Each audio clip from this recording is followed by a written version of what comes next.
Life can be a pretty strange thing. One minute you're 5 years old running around in the garden, the next thing you blink and it's time for work.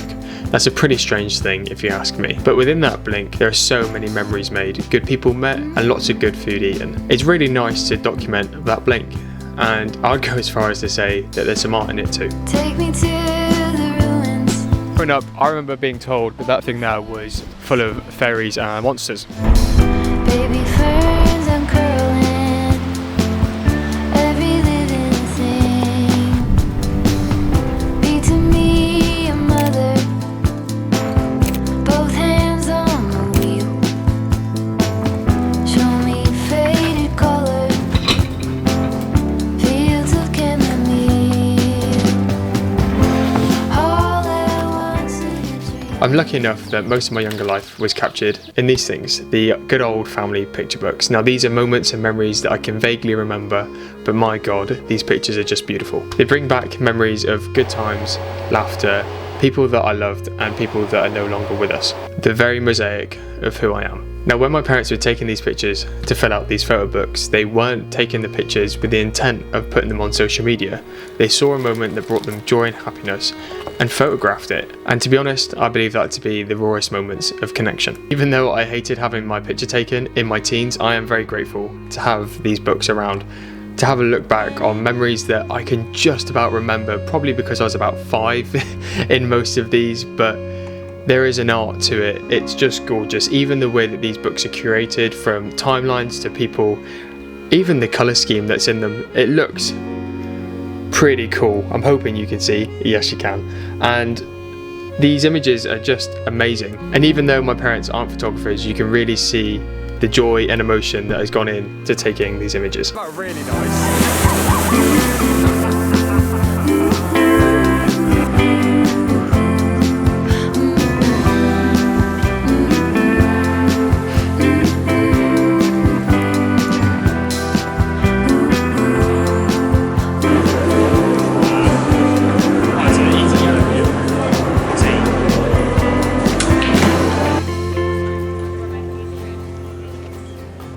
All at once in a dream. So I've been documenting what I found beautiful for a very, very long time, and I actually touched on it on my How to Become a Better Photographer, the Art of Noticing video that I did, I think in October time of 2024, and the fact that I used to even take images on my old Nintendo DS. It's been that long, and yes, I'm that old. The images are full of people that I've met, places that I've been, and the numerous sunsets that I've sat and watched. Camera in one hand, Domino's pizza in the other. Now that is the best way to do it. And without these images, I would really struggle to remember what I did on specific days or even years.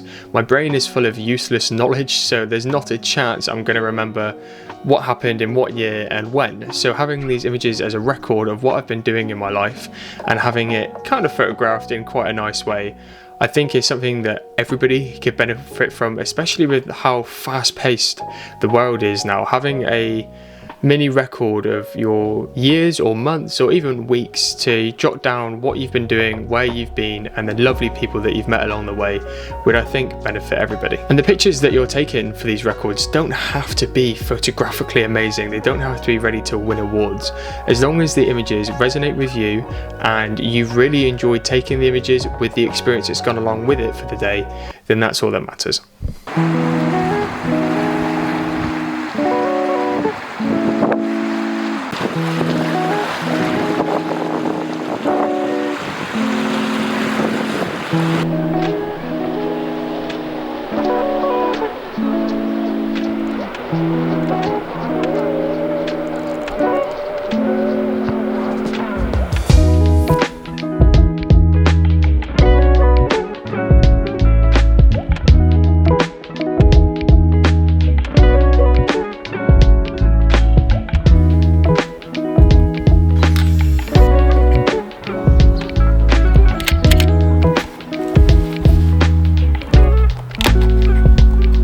As many of you will know if you've been watching this channel now for a little while, I absolutely adore film cameras and old digital cameras too.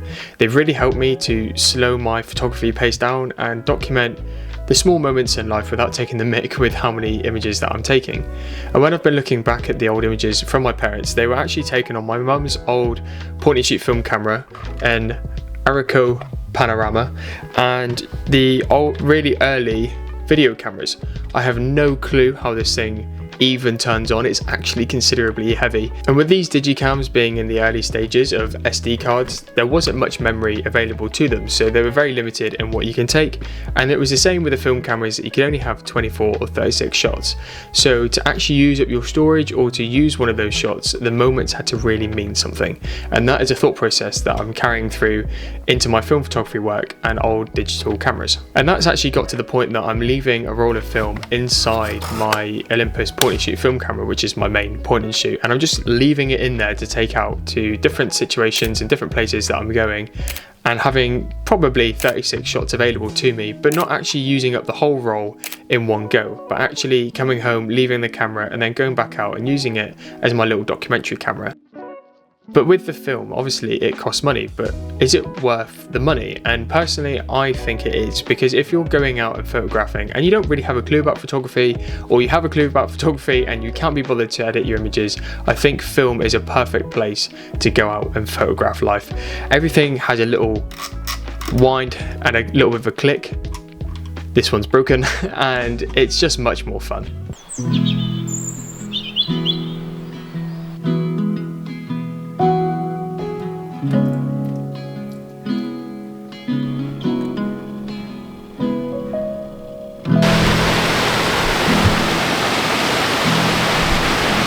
Build some new apartments for y'all and everybody wants.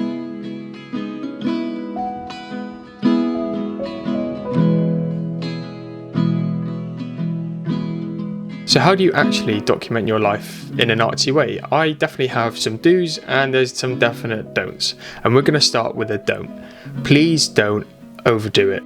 And especially now, everybody has access to cameras on their iPhones that people just snap, and you can take so many images of the same thing. And that can kind of ruin it. I don't really want hundreds and hundreds of images of the same thing at a slightly different angle with somebody maybe blinking or not blinking. That's not the point. The point is to actually just take one shot or maybe two of the moment that you're really enjoying, and to really realise that there's beauty in those finite things. And especially if you're only taking one or two of the images, it means that you can really enjoy the moment. And that comes along with the art of documenting your life, because these things see everything. And if this is not kind of recognising what's going on and you're not documenting for your own brain and you're just doing it for the Instagram, then that kind of ruins the purpose of documenting your life. And when you're in these moments that you're wanting to document, you really need to question yourself on whether taking a picture in that moment is going to ruin being in that moment. I'd highly recommend having that thought process whilst doing a lot of things, and if you think a moment is coming up, you might be able to snap a picture before and maybe one in the time when you think it's necessary or you think it's a nicer picture, as long as it's not taking away from you being in that moment. Or you can do a shot after as a little reminder of what you've done, what you've seen and what you've experienced, because it might jog your memory and you can explain to people what that situation was after. So you might, I don't know, you might have seen a dolphin out of the sea and you've taken a picture of the sea with a certain landmark to remind you of where you are. It's just the documentation of what you're doing and how you're enjoying your life. And these moments can be really, really simple because they mean something to you. They don't necessarily have to mean something to somebody else. It can be your cat laying on your bed, your sister holding up the puppy, or your grand's birthday party. And I'm not really thinking too much about crafting the image as I'm taking the shot. I'm purely documenting it because it's something that means something to me. But if that isn't enough and you actually really want to learn how to do some more artistic flair in photographing and documenting your life, I would first start with looking at the contrast in your images. And this is with regards to lighting and both the colour scheme. So let's take this picture of my cat Spice laying on my bed, and the image to me is already interesting because the lighting is interesting. There are very deep shadows and there are very harsh highlights, and when you combine the two, there's a very contrasty image. And then having the subject matter of my cat in there, it just makes the image look more interesting rather than just a dull picture where the lighting is very flat. It makes it look like there's nothing going on, but even though it is just a picture of my cat, there feels like a lot going on because the lighting is varying quite a lot throughout the image. And when it comes to colour, this is something that I would recommend looking at the colour wheel for. So I have green plants in my room and a red guitar.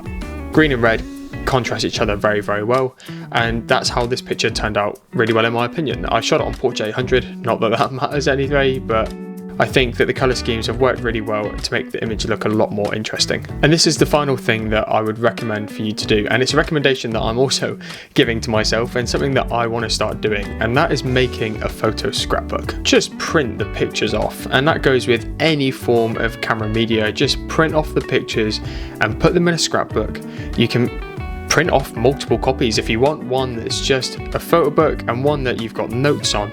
You can literally write what you've done in your day, you can cut it out, make collages, and just have a good time and reminisce over the good times that you've had. And then you might come across this book 5 to 10 years later down the line, because you've curated and made this artsy style book of ordinary pictures. It looks so much more fun to look back on, and that's something that I really want to try. And once I've done it, I will hopefully be making a video on it, and I'll share with you guys what my process was if you're interested. It's something that I'm going to do anyway, but hopefully you guys will be interested in that, because it's something that I've been trying to do for a little while now. And there it is. I think that's how you can document your life in an artistic way, and I think it's something that'll be very memorable to look back on. And I really hope you've enjoyed this video. If you have, click the like button and subscribe down below, and follow me on Instagram at Grenney Creates. It's the same as the YouTube handle, and I was recommended to leave the Instagram link in the description, so I'll try and leave it in there if I remember. And finally, I do have a crazy code with Dehancer, and that is code Grenney in all capitals to save yourself 10% off on your purchases over there. They're a colour grading plugin service that I use for Premiere Pro, but they have so many different editing softwares that it works with too. So if you're interested, hop on over there, use code Grenney and save yourself 10%. And if you've made it to this part of the video, let me know what piece of advice has helped you the most, if anything, and if you have any suggestions that I can use in future videos with these sorts of topics, or even if you disagree with anything, put it down in the comments below and have a discussion, because it's always interesting to see what people think. So thank you very much for watching, and hopefully I'll see you on the next one.